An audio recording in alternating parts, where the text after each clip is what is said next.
Hello everyone, this is Matthew Brandon. Today I want to talk to you about getting your girlfriend slash boyfriend to lose weight, or maybe do some other habits that you would prefer them to do instead of maybe sitting on a couch all day. So today I'm going to tell you what to do, what not to do, and how to apply it. So what not to do, let's start off with that. The most common advice is, or actually, how about this? What not to do is listen to the most common advice. How's that? And the most common advice is, one, ask them to go for a walk. Now, the reason this is stupid is, if your girlfriend or boyfriend has half a brain, they're going to figure out what you're doing. If not by the first walk, they're going to figure it out by the second or third.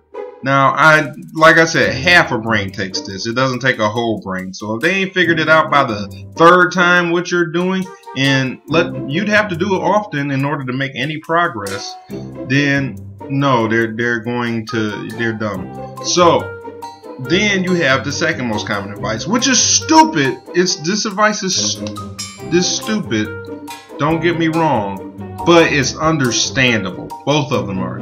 They're understandable why people came up with this, because they seem gentle. They seem very liberalistic and kind. But the real effort is, if you tell someone not to date someone anyway, because if they don't like how someone looks, then they shouldn't be dating anyway, that's stupid advice. That is a one-sided advice. That is advice for someone who just started dating someone and they're within the realm of a 3-month relationship. Now, I'm not saying that if you're slightly beyond 3 months, you should be asking someone to lose weight.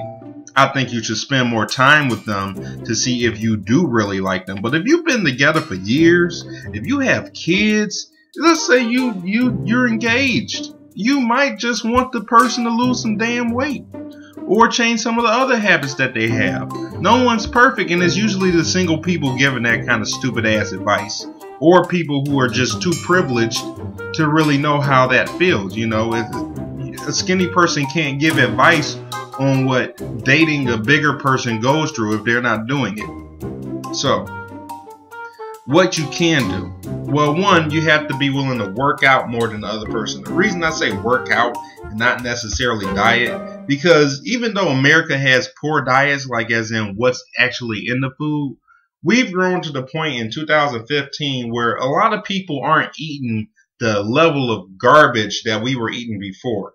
You know, we're more on the level where the stuff we're eating isn't good quality, but it's not to that high amount that we were eating it before. So everyone's not as fat as they were before, but also everyone does not need to necessarily diet to make that drastic of a change in their body. This is why paleo is so big, because it's actually the way you feel that's changing, not necessarily how much of a body change you're having. But beyond that, because that's off topic a bit, how do you change it? You have to be willing to work out twice as much as they do.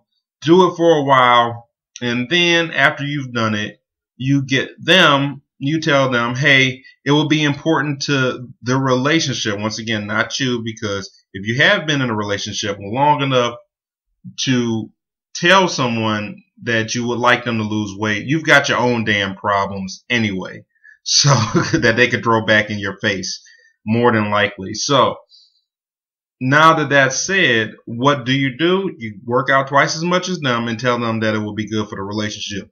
Once you've done that, then you start conditioning them in order to continue the progress that they're making. You might not have to continue working out twice as much as them, if even at all, but you have to condition them to keep up the progress that they made when you made the request. Now, you'll have to continue working out for a bit while they are, but you won't have to continue to do it throughout the whole progress, and you'll be surprised how far they'll come after just like a year. So I want to thank you for listening. If you want, check out my book, Keys to Respect by Matthew Brandon, on Amazon Kindle. I hope you have a great day. I want to thank you for listening. Please like and subscribe, and I'll check you next time.